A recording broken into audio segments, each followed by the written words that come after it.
အားလုံးပဲကျမရှင်လန်းကြပါသေးရှင်။ကွန်လဲအော်တိုမိုဘိုင်းဆေးစင်တာ page ကနေပြီးတော့နှွေးထွေးစာနဲ့ပြန်လည်ကြိုဆိုပြရသေးရှင်။ဒီတစ်ပတ်စနေည6နာရီမှာဆိုရင်တော့ဖြူရဲ့ခိုင်းတင်ဆက်နေကြကား review video အစားဖြူတို့ showroom ကလူတွေအကုန်လုံးကဒီတကြံ holiday မှာ17ရက်4လ2026ကနေပြီးတော့18ရက်4လ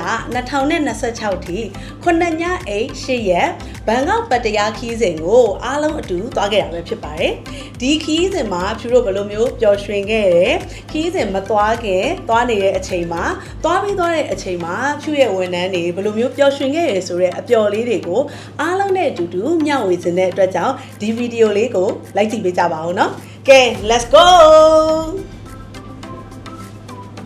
အားလုံးပဲအရင်ဆုံးဖြူတို့က17ရက်နေ့မှာစပြီးတော့ထွက်ခွာတာပေါ့နော်အဲ့ဒီထွက်ခွာတဲ့နေ့မှာမနက်ပိုင်းမှာ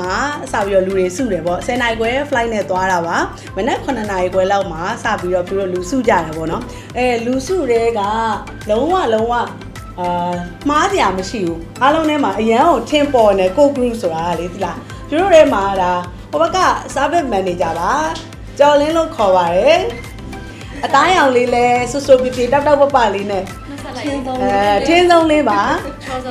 အဲ့လေးကလည်းမားစရာမရှိတဲ့အယောင်လေးနဲ့လာပြီးတော့မနေ့ပိုင်း check in ဝင်ကြပါတယ်ဒီပထမဆုံးပြတဲ့ပုံလေးမှာဆိုရင်တော့အားလုံးကအရန်ကိုပျော်ရွှင်နေကြတာပါအရန်ကိုတက်ကြွနေတယ်ဖြူရှီကဝန်ထမ်းလေးတွေရဲ့တချို့တော့ကတော့ first time နေပေါ့နော်တော်တော်များများကတော့ first time overseas trip ပါဖြူတို့ကဖြူရှီကဝန်ထမ်းတွေကိုဖြူတို့နှစ်ယောက်ပေါ့နော်ဖြူတို့ဇနီးမောင်နှံကပထမတော့ local trip ပဲသွားမလားပေါ့နော်ဒါပေမဲ့အားလုံးကိုပို့ပြီးတော့ပျော်ရွှင်ရအောင်လို့ဒီ overseas trip လေးကိုစီစဉ်ပြစ်တယ်ပေါ့နော်အဲ့ဒီ overseas trip သွားရတဲ့အတွက်ကြောင့်ရောပျော်ကြရဲ့လားပျော်ပါတယ်အကုန်လုံးအရင်ပျော်ကြပါတယ်ကဲအမအယူပဲပြောနေရဆိုတော့ဒီပုံလေးကိုလည်းလုပ်ပါအောင် sharing အမတို့ဒါ check in တွေပါတယ်ဝင်တဲ့ပုံလေးပြီးသွားပြီ check in တွေပါတယ်လည်းအမတို့အိတ်တွေပါတယ်ချိန်ပြီးသွားပြီဒါအကုန်လုံး boarding pass လေးတွေရပြီပေါ့နော် boarding pass လေးတွေရတဲ့အချိန်မှာဒါအပေါ်တက်တော့မယ်ပေါ့ကဲဒီပုံလေးကိုဘယ်သူ sharing ပြောချင်လဲအပျော်လေးတွေမျှပေးပါအောင်ကဲဘယ်သူပြောမှလဲဒါလင်းလေးလင်းပြောပါလေးဆူရိုက်နေတဲ့အချိန်မှာအရန်ကြီးနေခုန်လာပေါ့နော်ဘန်ကောက်သွားတော့မယ်ဆိုတော့ပျော်ရွှင်ရတဲ့ခံစားချက်ကဘာမှမတူဘူး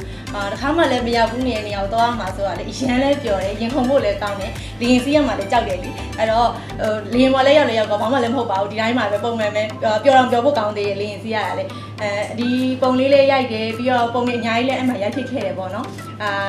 ရင်ခုန်ဖို့ကောင်းတယ်ပျော်ဖို့လည်းကောင်းတယ်အဲ့လိုမျိုးကိုမရောက်ဘူးတဲ့နေရာကိုသွားတဲ့အတွက်လည်းကိုတို့မတို့လည်းကျေးဇူးအများကြီးတင်တယ်ကိုရောက်တာနဲ့လေအဲ့မှာအချိန်ကြီးအစအကုန်လုံးပြောင်းလဲသွားတာလေအကုန်လုံးလည်းကြည့်ရတော့လေဟိုရင်ခုန်ဖို့လည်းကောင်းတယ်ပေါ့နော်တော်တော်ကြီးကိုပြောခဲ့ရတယ်ပေါ့နော်အဲ့နေရာလေးကိုထပ်ပြီးတော့လည်းမတို့နဲ့ကိုနဲ့တူဟိုထပ်သွားဖို့အတွက်လည်းပေါ့နော်ကိုကြီးလည်းအလုပ်ကြိုးစားမယ်လို့လည်းဒါလေးနဲ့ခြာထားပါတယ်လို့နော်ကဲ okay ဒါကတော့ boarding pass ရပြီးတော့ဖြူတို့ကအပေါ်ကိုတက်ပြီးပေါ့နော် immigration ဖြတ်ပါတော့မယ်immigration ဖြတ်တဲ့အချိန်မှာလဲဒါဖြူတို့ group photo လေးအပေါ်ကိုတက်တော့မယ့်အချိန်မှာပါခုနက boarding pass လေးတွေ passport လေးနဲ့တူတူရိုက်ပြီးတဲ့အချိန်မှာ departure ဆိုတဲ့နေရာမှာ immigration တက်ခန့်လေးမှာလဲ group photo လေးရိုက်ကြပါတယ်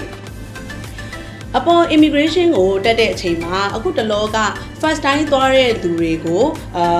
နည်းနည်းများ immigration မှာ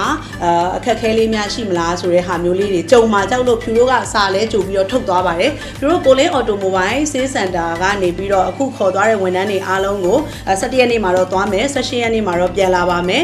showroom မှာလည်းတကယ်တမ်းလောက်ကင်နေတဲ့သူတွေမှန်ကန်ကြောင်းဆိုဖြူတို့စာရွက်ကလေးတွေထုတ်သွားပါတယ်ဒါပေမဲ့အပေါ်မှာ immigration ဖြတ်တဲ့အချိန်မှာဘာမှအခက်အခဲမကြုံခဲ့ပါဘူးမေးပါတယ် first time လားဆိုပြီးတော့မေးတယ်ဖြူချီကဝန်ထမ်းလေးဒါပေမဲ့ဖြူကလည်းကိုရီတာဝန်ပြီးခေါ်သွားတာဖြစ်တယ်ဆိုပြီးတော့ပြောလိုက်တဲ့အချိန်မှာအားလုံး immigration မှာလည်းအဆင်ပြေနဲ့ပဲသွားပြခဲ့ပါတယ်ကဲဒါကတော့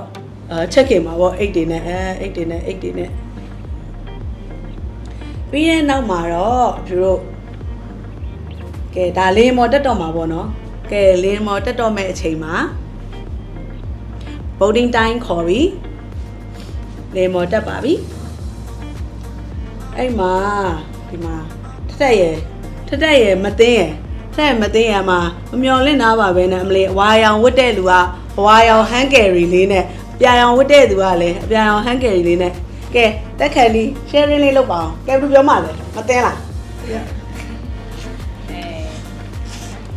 အဲ့တော့ကြီးမှတ်မိလိုက်တယ်လင်းမော်တက်ခက်လေးကြတော့သူကပြောတယ်အဲ့နဲ့ဗာလဲလင်းစီးရတော့မယ်ဆိုတော့တဲ့နည်းနည်းလေးတောင်မာတယ်စိတ်ထဲမှာဘာဖြစ်တယ်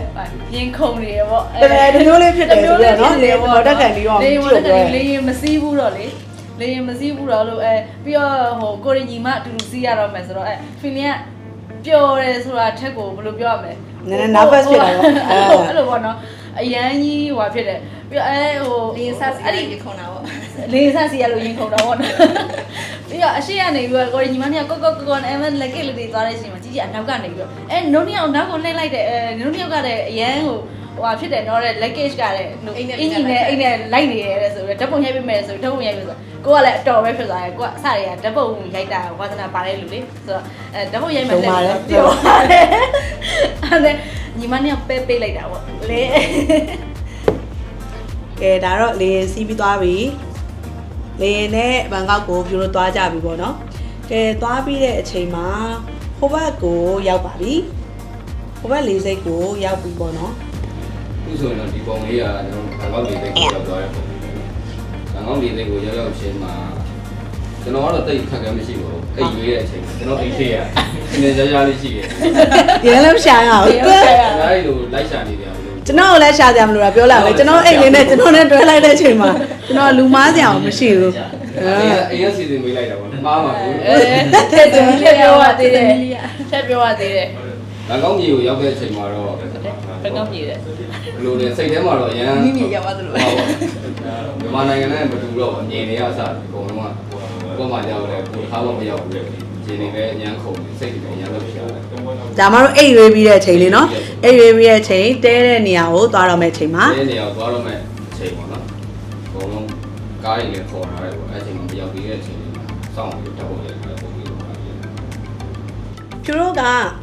ဒုံမောင်းနေစိတ်ကနေပြီးတော့ဖြူတို့တဲတဲ့နေရာကိုရောက်သွားပြီပေါ့နော်ရောက်တဲ့အချိန်မှာနေ့လယ်စာစားဖို့အတွက်အားလုံးဖြူတို့ခန်းမှာလာစုပါတယ်ဖြူကအားလုံးပျော်ပျော်ရွှင်ရွှင်နဲ့လွတ်လွတ်လပ်လပ်ဖြစ်စေဖို့အတွက်ဖြူကွန်ဒိုမှာအခန်းငှားလိုက်ပါတယ်ကွန်ဒိုခန်းငှားတယ်ဖြူတို့ကတော့ family room အကျယ်မှာ9ယောက်နေတယ်ကျန်တဲ့လူတွေကတော့3ယောက်ခန်းတို့2ယောက်ခန်းတို့ဖြူတို့နေကြတယ်အဲ့တော့ဖြူတို့ခန်းကအကျယ်ဖြစ်တဲ့ခါကျတော့အတူတူစုပြီးတော့ထမင်းစုစားကြရပေါ့နော်အဲ့ထမင်းစုစားတယ်အဲ့တော့သူတို့ထမင်းဝယ်ဖို့တော့ပတ်စံနေပါတယ်ဖြူတို့ပေးကြအဲ့တော့သွားဝယ်ကြရနော်ငါတို့အဲ့မှာအရန်ပျော်စရာကောင်းတယ်နော်ရောက်ရောက်ချင်းမှလေဘိုက်တွေကလည်းစာနေပြီဘာလို့ဆိုတော့ကားကဟိုဘက်ကိုရောက်တဲ့အချိန်မှာတော့12နာရီကျော်ပဲဒါပေမဲ့ကားငှားတဲ့အချိန်မှာသူကသွားတဲ့ရက်ကစုံခရန်ကာလလည်းဖြစ်တာပေါ့နော်စုံခရန်ကာလဖြစ်တဲ့ခါကျတော့ကားငှားရတာနည်းနည်းလေးခက်တယ် application မှာလည်းရပြီးတော့မှ cancel သွားရတယ်အများကြီးပြီးတော့နောက်တစ်စီးကြံခဲ့တာကျော်လင်းရဲ့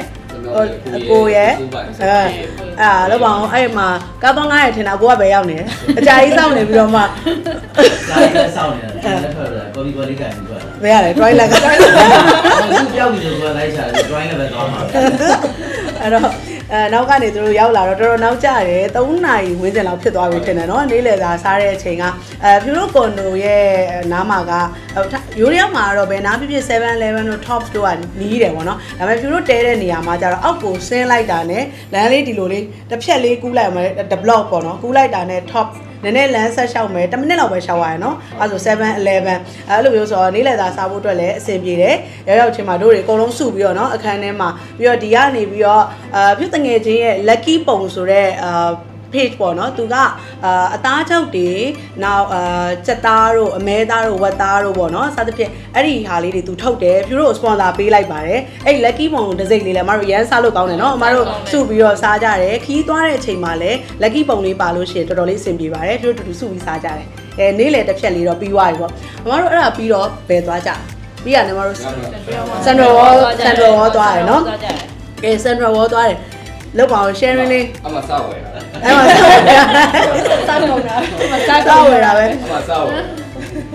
Central World သွားတယ်ဟုတ်တယ်ကဲဒီမှာ Central World မှာပေါ့ဒါ Central World မှာပါဒုတိယတဲ့နော်ဒုတိယတဲ့ Uniqlo ရဲ့အရှိနားလေးမှာသူတို့ဘန်ကောက်ဆိုတဲ့စာလေးတွေ့ရတယ်ဝမ်းသာအားရအမတ်တရဆိုပြီးတော့ဓာတ်ပုံတွေရိုက်ကြတယ် တယောက်နဲ့တယောက်ဟိုမော်ဒယ်တွေပေးရိုက်တဲ့လူကလည်းရိုက်ပေါ့အရိုက်ခံတဲ့လူကလည်းအရိုက်ခံပေါ့ အကုန်လုံးအဲ့မှာဓပုံတွေရိုက်ကြတယ် တချို့ကြောင့်လည်းအဲ့ဒီမှာလေအထဲမှာနေရတော့မှမျက်မှန်မေးတွေကောက်တတ်သေးရနော် ဘယ်သူလဲ မျက်မှန်မေးကောက်တတ် အော်ဒီပါပြီချက်အဲ့ဒါထက်မရှိသေးတယ် ကျော်လေးပဲကျော်လေးရဲ့ထက်လေးရဲ့နှစ်ယောက်အဲ့ဓပုံတွေပြီးရိုက်ကြတယ်ဈေးဝယ်ထွက်တယ်နော်စန်တော်ဝါနဲ့မတို့အရှိဘေးစီဘက်လည်းမတို့သွားတယ်ဘေးစီဘက်ကိုကူးတယ်ဘေးစီဘက်ကိုကူးပြီးတော့ဒီပုံကတော့ဒါပြို့လာပြီးဂုံးဆင်းကြတာပါမအေးဆိုင်မှာရောက်နေတယ်ပြီးတော့ group ရှိတာပေါ့နော် group မှာအမဒီဆိုင်မှာရှိနေတယ်ဆိုချက်ချင်းရောက်လာခဲ့ဒါတော့ပေါင်ပေါင်းမှာပြူသားလေးပါပြူအတော်2ယောက်လဲပါတယ်ပေါ့နော်ဒီဗီဒီယိုရိုက်တဲ့ထဲမှာတော့မပါဘူးဒီမှာပါကြတယ်သူတို့တွေပြပြလောလောဂုံးလာဆင်းကြပါတယ် အမိလေး အမီလေးဘေးစီရမိရွှဲမှာအေးဝယ်တောက်ကြတာပေါ့နော်အဲ့တော့ကျန်တဲ့လူတွေပဲရောက်နေကြဈေးဝယ်နေကြ ဒီပတ်ဝယ်နေကြတာ ဈေးပတ်ဝယ်နေကြတာ ဖုန်းတော့ကြာတင်းခေါ်ရတယ် ဒီမှာဆိုမှာအသေးတန်မှာအေးကိုမှားနေကြတာကောတော့3ယောက်သားထက်ရယ်ကောမင်းလေးရယ်ကောတဲ့နိုင်ရယ်နော်ကဲဒါအဲ့နေ့ဒါတော့ Central Wall ရဲ့ busy ရဲ့မှာကိုညဘက်ဈေးဝယ်ထွက်ကြတယ်ဈေးဝယ်ထွက်ပြီးတော့ဒါပြန်တော့မဲ့အချိန်လေးလောက်ပါအောင်ကိုရဲလည်းမပြောရသေးဘူးမပြန်တော့မဲ့အချိန်လေးဖြစ်သွားပြီစီသွေးတို့လည်းမပြောရသေးလို့သူရိန်တို့ရောအဲ့နေ့တို့ shopping ထွက်တာအဲ့နေ့ကဘာတွေဝယ်လဲရောက်ချင်းဝဲပါဝယ်လဲ ရောက်ချုံဝယ်ချလိုက်တာရှင်နေပြောတော့ ရောက်ရင်စီ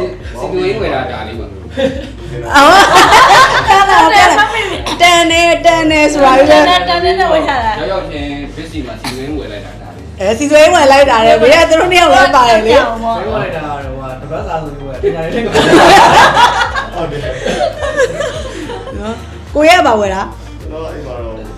ဘာမှဝယ်ပြီးနေနေက ဟောအဲ့ရကရှောက်ကြည့်ရပဲရှိသေးရသူရိမဝယ်လဲသူရိ ဒါပဲဒီရပဲဝယ် ဘီယာတော့မြန်မာနိုင်ငံနဲ့တွေ့ရန်တန်နေဆိုပြီးတော့နော် ညတန်းနေအောင် အပြန်မှာဘီယာနှစ်ဖားကြီးလားအဲ့နေရတယ်စန်ထရောနဲ့ ဟုတ်တယ်နော်12လုံးနှစ်ကက်လေအတညရဲနဲ့ နှစ်ဖားမဟုတ်ချက်ကမပြောက်ပဲပျောက်သွားတာခဏလေးပဲ ဟိုမကောင်းပေါက်နေတာဗောအဲ့ 60ဟဲ့လား ဒါ6လား6လား အရန်တန်းနေဆိုပြီးတော့ 600တက်ဆိုတာ12လုံး 12လုံး ဟိုဘက်600နဲ့တစ်ပတ်နော်အရန်တန်သွားဗောအဲ့ချိန်မှာတန်တာအရန်တန်တာတခြားဆိုရင်ဝယ်ချင်မှဝယ်ပါနော် တန်းလုံးဆိုပြီးတော့တညာလေးနဲ့ ဝယ်တာတပတ် နောက်နေ့တော့မရဘူး အဲ့မှာလဲညဘက်ပြန်ကန်ဒီတို့ကားစုငါကြတဲ့ပုံလေးနော်အဲ့တော့ပြန်တော့လဲကားက2စီးပဲနော်တို့တွေကား2စီးနဲ့ရတာဘစ်စီမှာပါနော် တော့ဟိုကောင်းတယ် ကောက် ဒါတော့ဟိုဘက် busy ဘက်ချမ်းကိုနောက်ခံထားပြီးတော့လဲဓပုံတွေရိုက်ကြတယ်ပြီးတော့ Central Wall ကိုလည်းနောက်ခံထားပြီးဓပုံရိုက်တယ်ပြီးတော့အဲ့ဒီဘေးမှာက Novotel Hotel ကမြင်နေရတဲ့ခါကျတော့သူတို့ showroom ရဲ့ဘေးရောက်ပြီဆိုပြီးတော့လဲတို့ဓပုံတွေရိုက်ကြရနော်ကဲပြီးတော့အဲ့ဒီညတညတာကပြန်ကြတာပေါ့လေကဲဒီမှာဘေးမှာ Novotel ဆိုပြီးတော့ဟေးငါတို့ showroom ဘေးကိုရောက်ပြီဟေးဓပုံရိုက်ဆိုပြီးတော့နော်ပြီးတော့အဲ့ဒီနေ့တနေ့တာညဘက်ပြန်ကြပါတယ်ဟိုတယ်ကိုပြန်ရောက်တယ်ကောင်းစွာကိုရီးယားတော့အေးစေးနားတာပေါ့ကျန်တဲ့လူတွေကတော့ခုနကတော့ဝယ်လာတဲ့လူတွေကတော့ဘာဆက်လုပ်ကြလဲမသိဘူးသူတို့ကတော့နောက်နေ့အပတ်တရားသွားမှာ ဟုတ်တယ် တရားသွားဘူး တရားခုနိုင်သွားမှာ9နိုင်သွားကြ မနက်9နာရီက 8နာရီရှင်းနိုင် တို့အဲ့ကောင်မလေးလိုက်အောင်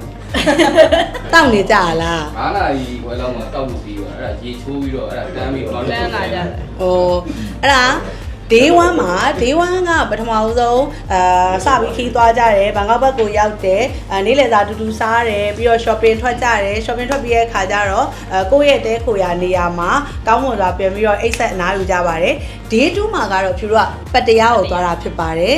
day 2ကလည်းနောက်ဗီဒီယိုလေးမှာဆက်ပြီးတော့အပျော်လေးတွေကိုဝေမျှပေးမှာဖြစ်ပါတယ်ဆက်လက်ရှုစားပေးပါအောင်နော် bye bye day 2အတွက်ပြန်တွေ့ကြပါမယ်